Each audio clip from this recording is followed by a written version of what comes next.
गुरु रूप प्यारी साध संगत जी, आपका हमारे YouTube चैनल ज्योति और साधना में बहुत बहुत स्वागत है। परम संत ठाकर सिंह जी महाराज द्वारा कहे गए अनमोल वचन गुरु प्रेमी द्वारा आप सभी संगत समक्ष प्रस्तुत हैं। आप सभी से निवेदन है कि कृपया ध्यान पूर्वक सुनिए। सत्संग शुरू करने से पहले गुरु प्यार का एक छोटा सा भजन आप सभी संगत समक्ष रखा जा रहा है।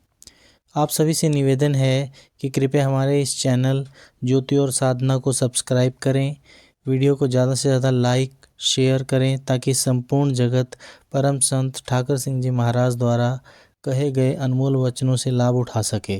धन सतगुरु जी।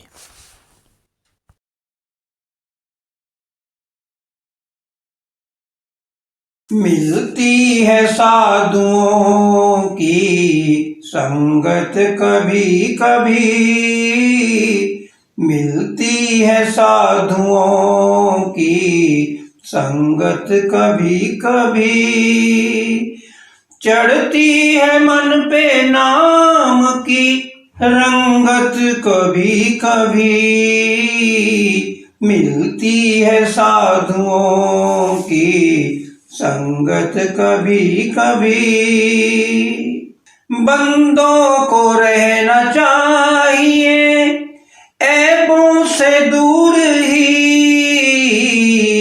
बंदों को रहना चाहिए ऐबों से दूर ही, ले डूबती दो पल की कुसंगत कभी कभी, ले डूबती दो पल की कुसंगत कभी कभी, मिलती है साधुओं की संगत कभी कभी, चढ़ती है मन पे नाम की रंगत कभी कभी।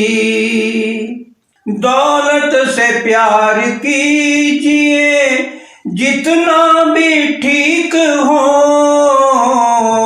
दौलत से प्यार कीजिए जितना भी ठीक हो, ले लेती जिंदगी ये दौलत कभी कभी, ले लेती जिंदगी ये दौलत कभी कभी, मिलती है साधुओं की संगत कभी कभी, चढ़ती है मन पे नाम की रंगत कभी कभी,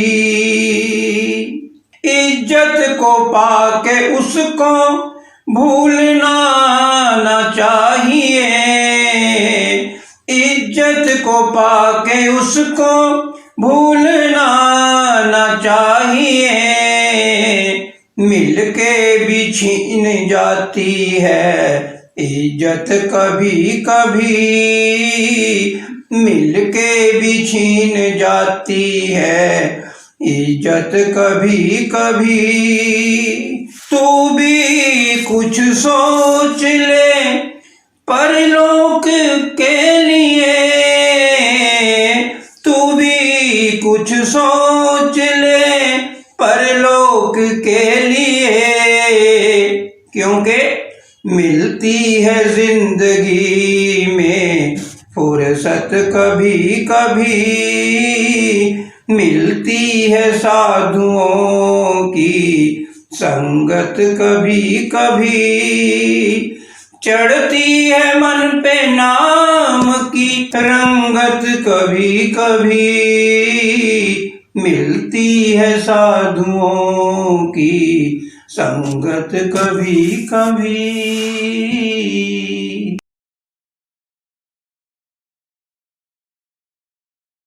वचन सत्संग परम संत ठाकर सिंह जी महाराज। मेरे बाबा जी भी प्रार्थना करते चले गए, मेरे हजूर भी यही प्रार्थना करते चले गए कि भाई मैं चाहता हूँ कि आप समझ जाएं। मैं हर एक तरीके से आपको समझाने की कोशिश की है, लेकिन आप नहीं समझे। लेकिन अब आप ही बता दें कि आप कैसे समझोगे। भाव वह कल्पना ही करते चले गए, हम नहीं समझे, क्योंकि हमारे अंतर कुछ ऐसी चीज है जो बातों से काबू में आने वाली नहीं है। यह वो हमारा मन है। काल, यह काल जो है यह बातों में समझने वाला नहीं है। जैसे राम जी ने युद्ध किया था और रावण के एक एक करके उसके सभी सिर काटे थे, फिर रावण मरा था, तो फिर रावण वाला कर्तव्य खत्म हो गया है, तो फिर शांति हो गई, सभी तरफ राम राज्य हो गया, फिर परमात्मा प्रबल हो गया और काल जो है खत्म हो गया। यह समय अपने हिसाब से चलते रहते हैं। कुछ और लंबे परिवर्तनों के कुछ ऐसे समय आते हैं जब फिर परमात्मा का कुछ अपना ही कर्तव्य सामने आता है, तो फिर जो ये अंधेरा है काल अहेरी फिर बदिक ज्यो कहो कवन विध की जय। भाव यह सभी तरफ जो काल का चक्कर है, अंधेरा छाया हुआ है, यह कैसे मिटेगा? यह हमारे आगे एक बहुत बड़ा प्रश्न है। यह मैं भी देख रहा हूं, तुम भी थोड़ा बहुत जैसा भी है चल रहे हो। कुछ लोग भजन करने वाले हैं, उनका भी कुछ नहीं बन रहा। जो नहीं करते वो तो नहीं ही करते, और फिर कुछ ऐसे जीव आप हो, फिर आते हो कम से कम और सत्संग पर भी जाते हो, जिसके साथ हमारी हाजिरी तो लगती है, कुछ इस और मुंह तो है, सन्मुख तो हो, कम से कम यह भी एक बड़ी भारी बख्शिश है। आखिर आपके अंदर नहीं कुछ ऐसे गुण, ये सारा बख्शिश का ही काम है। मेरे हजूर भी सत्संग में फरमाया करते थे, आपने भी बहुत बार सुनी हुई है, कोई एक भाई उनके पास आया कि महाराज मैं सब्जी की दुकान पर गया और मैं वहाँ सब्जी खरीदने लग पड़ा, वहाँ अखबार पढ़ा, ऊपर आपकी छोटी सी फोटो थी। मैंने एकदम अखबार उठाया और देखा आपका प्रोग्राम है यहाँ का, पर मुझे पता नहीं था, और मुझे पता लगा तो देखा कि आपका सत्संग शुरू होने वाला है। मैंने उसी वक्त सब्जी वहां छोड़ी और आपके पास पहुंच गया। हजूर महाराज स्टेज पर बैठे मुस्कुराया करते थे कि भाई आपने क्या पहुंचना था, खींचने वाले ने खींच लिया। मतलब यह कि दो ताकतें हैं जिनका आपस में युद्ध है। इंसान जो है ये दोनों ताकतों के बीच चल रहा है।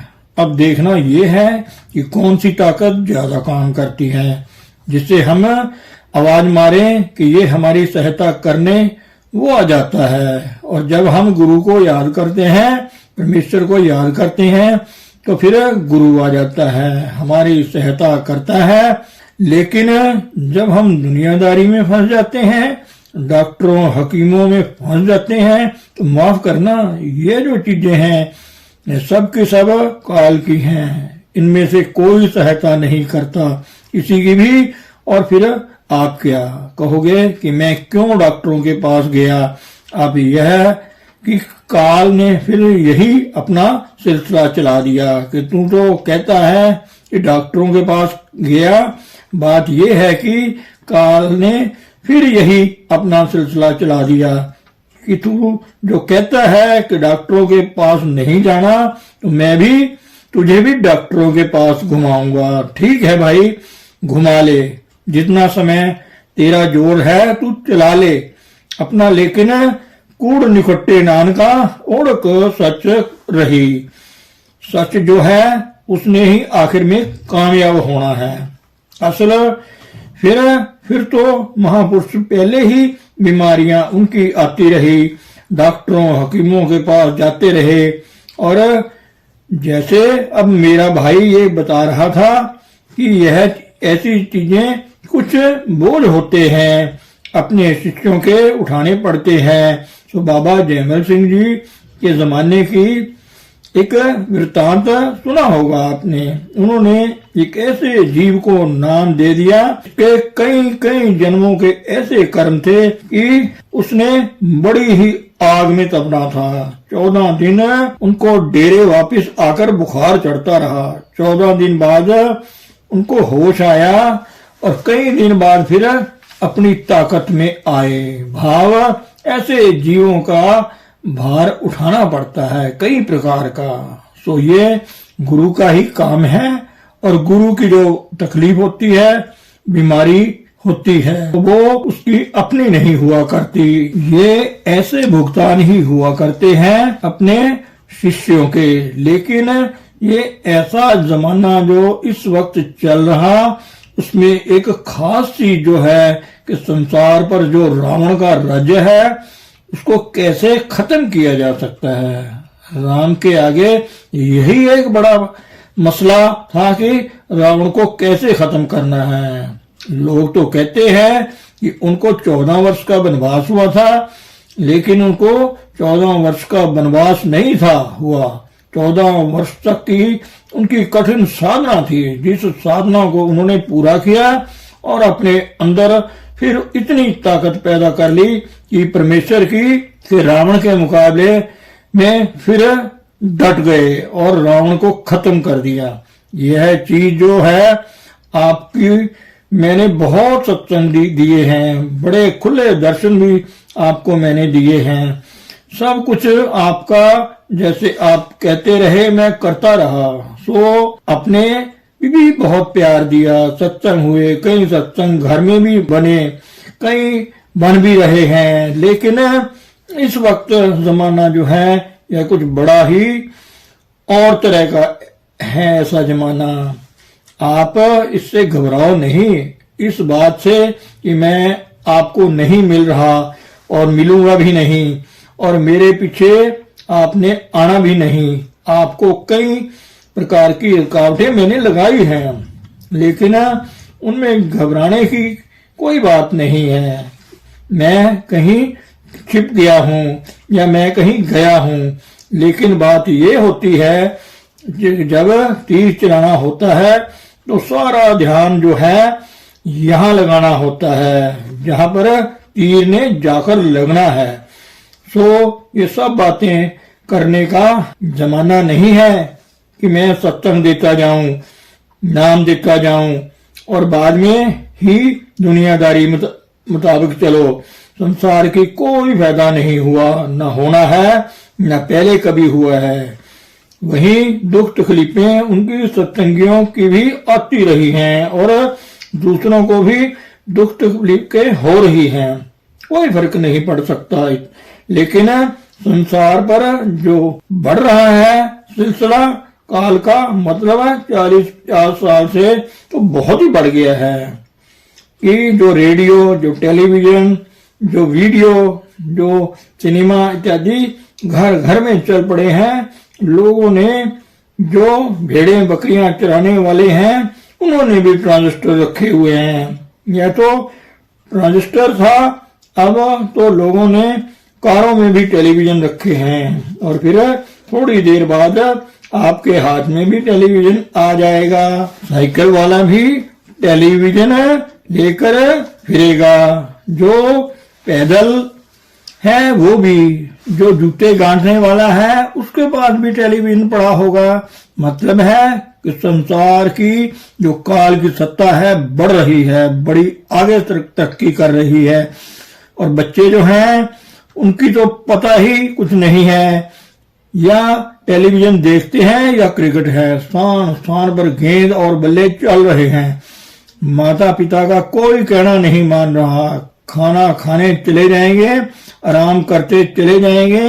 अगर माँ बाप वैसे आवाज लगाते हैं कि बेटे इधर आ, तो फिर बेटे का क्या पता नहीं किधर है। अगर है भी तो कहता है कि मैंने क्रिकेट खेलने जाना है, मेरे साथी आए हुए हैं, मैंने उधर जाना है, मैंने इधर जाना है।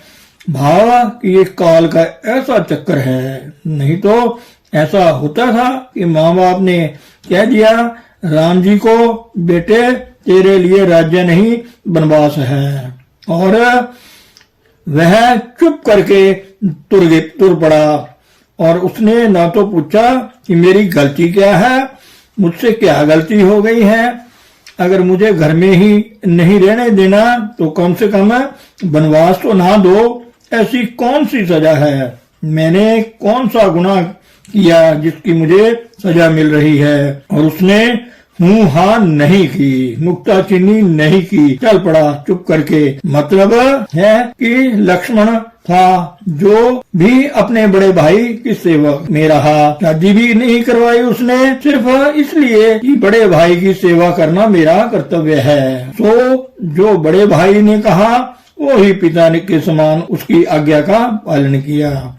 मतलब है कि हमारे कर्तव्य पिछले जमाने में कुछ ऐसे थे जो अब नहीं मिलेंगे, आपको कहीं भी नहीं मिलेंगे। अब बच्चे कहेंगे कि माता पिता हमारी आज्ञा का पालन करें, जो हमने कहा है माता पिता वही करें। हमने माता पिता की आज्ञा का पालन नहीं करना, क्योंकि उनको पता ही कुछ नहीं है। हम जो जानते हैं वो नहीं जानते। तो बेशक माता पिता ताकतवर भी हों, पैसे भी देते हों, परवरिश भी करते हैं, लेकिन ये अधिकार उनको है कि बच्चा तू इधर आ जा, यह कहने का अधिकार नहीं रहा उनको। और आगे तो और भी ज्यादा वक्त खराब हो रहा है, बाहरी देशों में तो बहुत ज्यादा है। जब बच्चा थोड़ा सा बड़ा हो जाता है फिर नहीं वो पूछता, माता पिता कुछ नहीं कह सकते उसको। तो अपने देश में भी कुछ ऐसी वृत्तियां चल रही हैं, आगे और बढ़ रही हैं। अगर इनको रोका न गया तो काल जो है बिल्कुल राक्षस ही प्रत्येक को बना देगा, और बना भी रहा है। तो फिर राक्षसों का काम क्या होता है, सबको दुख देना।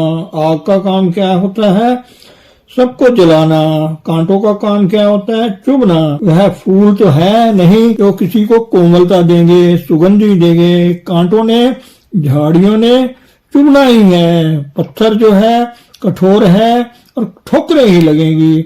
यह नहीं कि तुम्हारे पैरों को, जब तुम नंगे पैर हो और मिट्टी जो है नरम या घास उगा रहा है, नरम उस पर चलते हो, बड़ा आनंद आता है। ऐसी चीज नहीं। लेकिन ये जो संसार है परमेश्वर का बनाया हुआ है, इसमें आनंद ही आनंद है। ये जग अच्छे की है कोठड़ी चे का विच वास। लेकिन ये संसार जो है यह एक तरह का पागल खाना बन गया है, और ये जेल खाना बन गया है, पूरा नरक बन गया है। बड़ा क्या, छोटा क्या, अमीर क्या, गरीब क्या, राजा क्या, महाराजा क्या, प्रजा क्या, सब ही यही मतलब है कि सब एक ही भट्टी में झोंक के चले जा रहे हैं। और आगे जमाना जो है वह भी खतरनाक, जैसे बाहर से चला आ रहा है कि आगे बढ़ रहा है इस तरफ को। तो मतलब जो सूर्य चढ़ा है उसकी धूप बढ़ती ही रहेगी, उसका तेज चमक बढ़ना है। सो यह काल जो है जैसे जैसे आगे चलता है, काम आगे बढ़ेगा और बढ़ रहा है और बढ़ रहा है तथा और बढ़ेगा। इसका मतलब क्या हुआ, दुख बढ़ेगा, बीमारियां, झंझट, चिंता, फिक्र बढ़ेंगे, इंसानियत खत्म हो जाएगी। राक्षसपन देवतापन जो है उसका नाश हो जाएगा। तो ये चीज जो तरह जिस परमेश्वर ने यह संसार पैदा किया है उसको तो फिक्र है ना कि मैंने ये संसार क्या बनाया था और बन क्या गया, कैसा इसने बनना था और कैसा बन गया, और फिर इंतजाम करता है। आप नारायण कलाधार जग में परवरियो, निरंकार आकार कर ज्योत जग मंडल करियो। यह तो जो कोशिश है बाबा सावन सिंह जी महाराज उनसे पहले भी महापुरुष करते रहे हैं, और कुछ ना कुछ काल को दबाने की कोशिश करते ही रहे हैं। किसका दबा कम हुआ, कुछ ना कुछ गुजारा मात्र चलता ही रहा। लेकिन बात यह है कि जब चीज हद से बाहर हो जाती है तो फिर उसको संभालना मुश्किल हो जाए तो फिर कोई ना कोई काम करना ही पड़ता है, कोई खास काम ही करना पड़ता है। भाव जितना समय मकान जो है उसकी मरम्मत होती रहे वह काम देता रहता है, उतना समय मरम्मत से ही काम चलता रहता है। लेकिन जब इतना खस्ता हो जाए फिर वह मरम्मत के काम ना करे तो फिर तोड़ना ही पड़ता है, उसको तोड़कर नए सिरे से बनाना ही पड़ता है। इसी तरह यह जो काल का ढांचा जो है कि खत्म करना पड़ेगा, खत्म करके और काल को एक तरफ करके फिर इसको हुक्म के अंदर लाकर और आगे संसार की सेवा करने के लिए चलाना है। मतलब है जैसे मेरे हजूर परम संत कृपाल सिंह जी महाराज जी मिसाल देकर समझाया करते थे कि अगर आग हमारे कंट्रोल में है तो हमारा काम करती है, पानी गर्म करती है, जितनी मशीनें चलती हैं सब चलती हैं, लेकिन सब कंट्रोल में है, नुकसान नहीं करती, फायदा करती हैं। बिजली है बड़ी भारी ताकत है, लेकिन जितना समय कंट्रोल में रहेगी तुम्हारे कहने के मुताबिक चलेगी। जितना सा आप बल्ब मतलब है रोशनी जो है उसकी ही उतनी ही होती है, ज्यादा नहीं होती। जितना तुम पंखा तेज करना चाहते हो उतना ही होता है, ज्यादा नहीं होता। ज्यादा वही होता है अपने आप तुम कंट्रोल कर लेते हो, जब चाहो तुम पंखे को बंद कर लेते हो, जब चाहो चला देते हो, लाइट को जगा लेते हैं और जब चाहो बुझा देते हैं। मतलब है कि आपके कंट्रोल में है, और अगर जितना समय कंट्रोल में है उतना समय सुखदायक होती है। जितनी देर कंट्रोल में ना हो तो फिर वह उल्टा सब कुछ तबाह कर देती है। ये काल जो है कंट्रोल से बाहर हो चुका है और ये सारे संसार को मतलब है अपनी लपेट में लाकर और परमेश्वर को तो बिल्कुल हमारे मनों से छुट्टी ही करा देना चाहता है। किसी के हृदय में परमेश्वर रह ही न जाए, और जो कोई नाम लेवा है भी उनके अंदर भी लालच ही कालख है। शायद ही कोई जीव ऐसा हो जिसके अंतर प्रकाश है, या कोई चीज ऐसी प्रकट होती है जो उनको तसल्ली बख्श हो जाए, संतुष्ट करा दे और उनको पता लग जाए कि हाँ है कुछ हमारे पास। बहुत कम है ऐसे जीव। ये इस कारण है कि परमेश्वर की ताकत फिर भी काल से ज्यादा है, लेकिन ये संसार ऐसा है जिसमें काल का राज्य है और यह इंतजाम कुछ ऐसा करना चाहता है कि मेरा पूरा ही ऐसा राज्य हो जाए कि परमेश्वर का नाम निशान ही खत्म हो जाए। जो कि मेरे काम में दखल देता है मैं रह जाऊं। तो फर्ज करो अगर अब काल का ही राज्य हो जाए, सूर्य बिल्कुल गरूब हो जाए यानी छिप जाए, तो फिर क्या होगा? अंधेरा ही अंधेरा हो जाएगा, मुकम्मल अंधेरा। कूड़ अमावस सख चंद्रमा दिसते नाही, क्या चिड़िया हो पाल विकुनी। कोई अंधेरे रान कोई, विच होमे कर सुख रोई, दुख नानक किन विद गत होई। अंधेरे में कोई इंसान क्या कर सकता है? आप सोई में हो और रोटी खा रहे हो, मान लो। वैसे तो रोटी के लिए आपको लाइट की जरूरत नहीं होती, रोटी नाक में नहीं चली जाएगी, मुंह में ही जाएगी। इतना सा तो हम अंधेरे में भी कर लेते हैं, लेकिन फिर भी आप वहीं के वहीं रह जाते हो। तुम्हें नहीं पता लगता दाल कहाँ पड़ी है, सब्जी कहाँ पड़ी है। उसके लिए रोशनी की जरूरत होती है, सारा काम ठप हो जाता है। सो हमारा जो आंतरिक अंधेरा है उसमें सारा काम बंद पड़ा हुआ है।